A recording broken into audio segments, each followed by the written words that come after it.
that is because most of them are us. Yeah. We go down there to die. Snowbirds. Yeah, that's what we are. I'm cool with it. Fine. My white ass will be down there someday. It's going to be great. But Richard kind of doubts her at first when she says this, and he hates that he has to doubt her because of everything that's been happening. Like, she hasn't been super honest. Yeah, he doesn't know if he can trust her, and that's a pretty fucking big deal, especially to a guy like Richard. Yeah. Especially in a situation like exactly this one. It's a life or death situation. He has to be able to trust her, and he can't do that right now. He can't trust her to protect him because she's so concerned with killing herself. So he just can't. Exactly. He's tired of it. He's about to the end of his fucking rope with Kaylin and her mopey, I want to die bullshit. She's only talking when it's required. She's ignoring any attempts at conversation. And she's backing away. Like, if he goes to, like, touch her back and guide her one way or the other, she's like, ah! Like he's poisonous. Well, maybe just parts of him. Yeah, I mean, we established the cum is a little bit of a touchy area. Yeah. But he literally has to tie her up at night. So that kind of illuminates how far the situation has gone. She's not angsty teenager, angry and quiet. No, she's like fucking, like, she needs help. Yeah. Oh, yeah. She's not talking because she's predisposed with figuring out what she's going to do to kill herself. I'm going to smash my head in that tree. Right. Going for it. She just takes off. Oh. Look, I do not want to make light of suicide in any way, shape, or form. No, absolutely not. This is ridiculous. But yeah, I don't see why Kaylin is in a headlong rush to kill herself. Now, granted, she does ask Richard to let her go several times too. But I feel like if he lets her go, she's gonna try to kill herself. Yeah, she's gonna run off and kill herself. And here's the thing: I think the reason that I feel like we're not making light of it is because Kaylin, she's not depressed. Like, she's depressed right now because somebody told her something she doesn't like. She just survived a traumatic experience, like we talked about. Yes. Not saying that that's making her depressed. She's emotional. Right. Like a teenager who's just been broken up with. This seems like it's the end of the world. Somebody just told you something you don't want to hear. Hurts real bad. But it's not. Right. Life goes on. And she's not, like, super depressed in that way. I just wanted to say that. That's because I fully understand that that's not a thing to, like, haha, hilarious. This is not that, though. I don't feel like.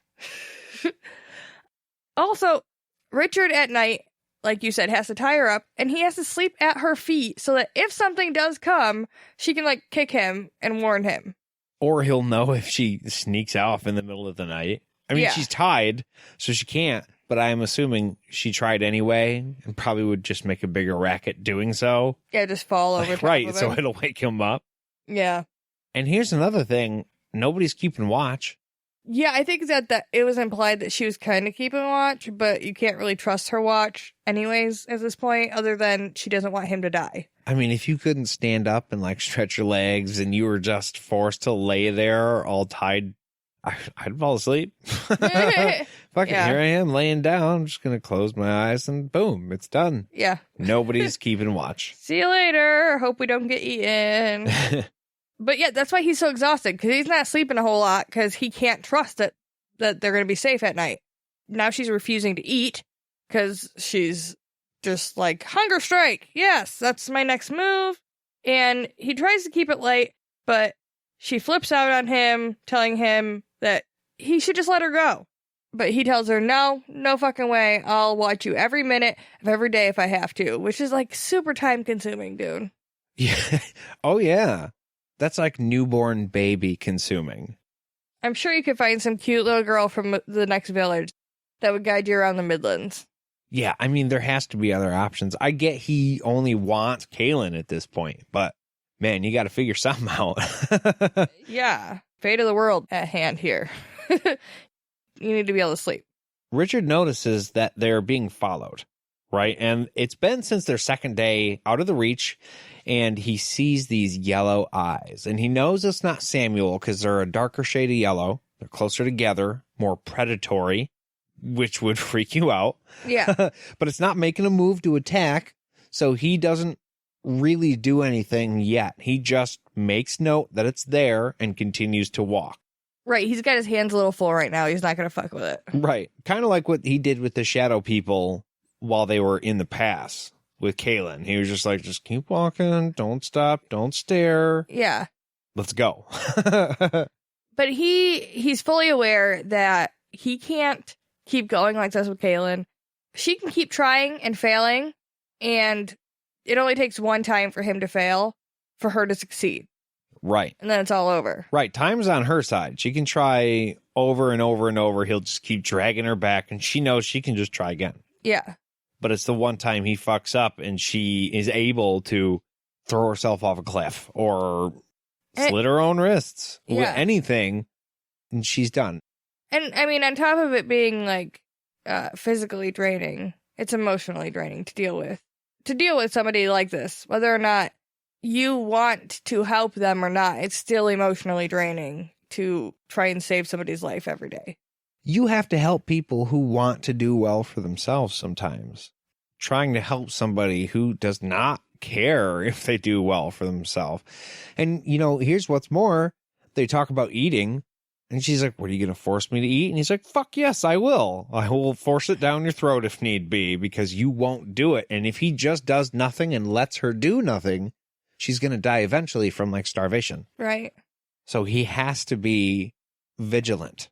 You could just feel the stress coming off the page. So we do a little shift back to Tamarang, and we are with Rachel again. Right. Rachel is waiting for Giller in the jewel room. She doesn't really understand why she had to get the bread. Why she was forced to steal something she's not super cool with. Right. But she takes this opportunity to tell him, hey, Violet's coming, so we've got to fucking haul ass.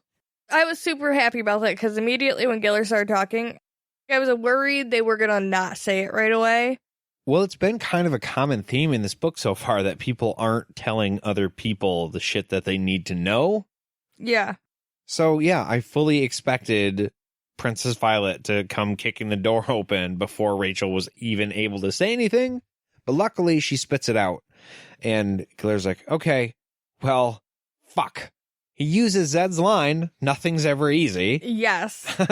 Which Zed taught him from way back in the day, so it's probably where he got it from. I was gonna say for sure he took that line from Zed. Like, that's for sure where he got it.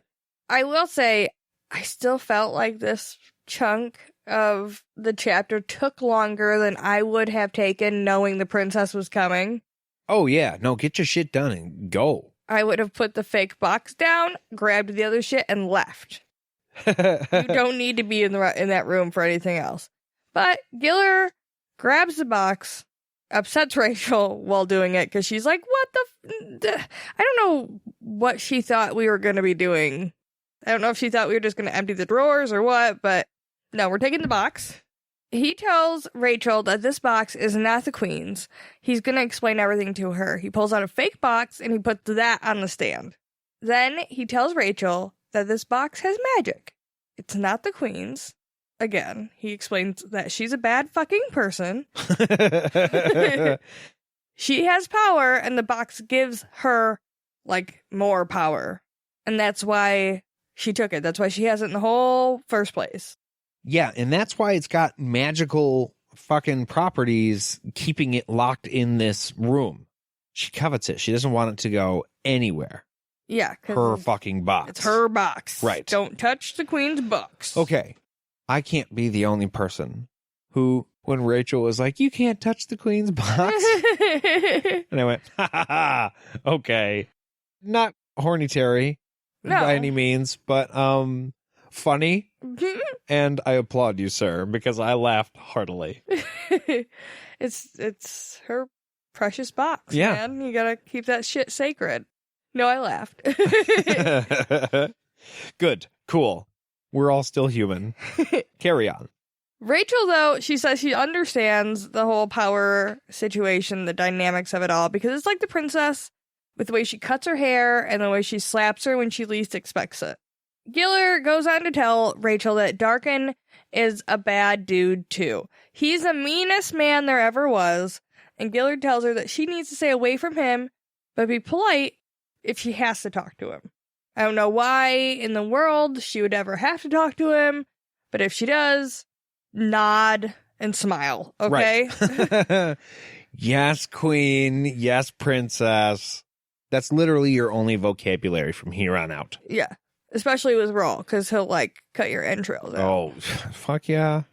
Hey, take it from Carl. Yeah. Carl would know. Mm-hmm. Who is not your brother. No, not your brother, Carl. But somebody who was probably not related to you at all. I talked to Aaron very briefly about that today, and he was like, yeah, I totally missed Rachel and Carl being brother and sister. And I was like, well, actually, they're not. I fucked up, and Al pointed it out to me. And then he was like, well, it's a little overcomplicated. Like, it could have been a nice, simple little callback. And I was like, that's where my brain went. But it was a little bit more than that. But anyway, yeah. Well, Rachel apparently is grasping everything that she needs to understand at this point.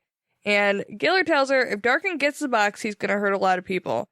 And Rachel says she understands. She must hide it like she hides Sarah. By the way, she doesn't hide Sarah super great, because if she did, she would have left her in the Wayward Pine.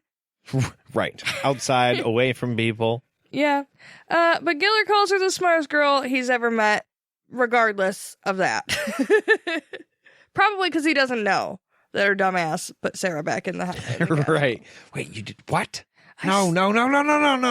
I put that in the fucking urn for a reason. Damn it, we talked about this. Jesus. So, Giller has a plan. He takes the bread that she stole and he breaks it in half, and then he grabs a chunk, he munches on some of it, he gives a bunch to her, right? But they're hollowing out this loaf of bread, and he puts the box inside.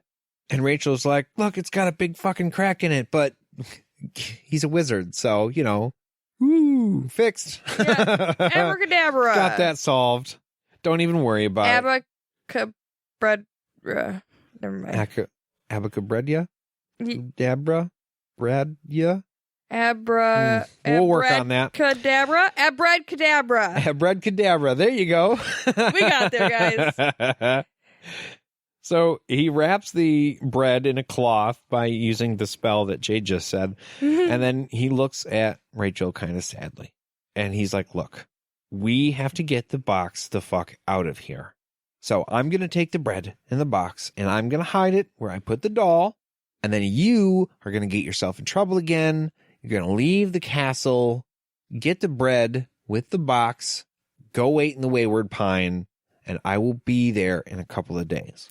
It's got to be tonight. You're going to go dig in that urn, which, by the way, is a decorative urn, not a dead people urn. Another thing that was pointed out by not only Al, but also Jenna on the Facebook page. Yes. Yeah, not dead people urn. Yes. I had no fucking clue. But Rachel is understandably freaked out about this because she's like, why can't you just fucking do this? You're an adult and you're a wizard. Yeah, wizard. Wizard. Magic powers. Make yourself invisible and just walk that shit out, man.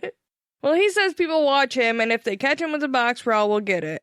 Rachel's really frightened because Giller had told her he was going to leave with her.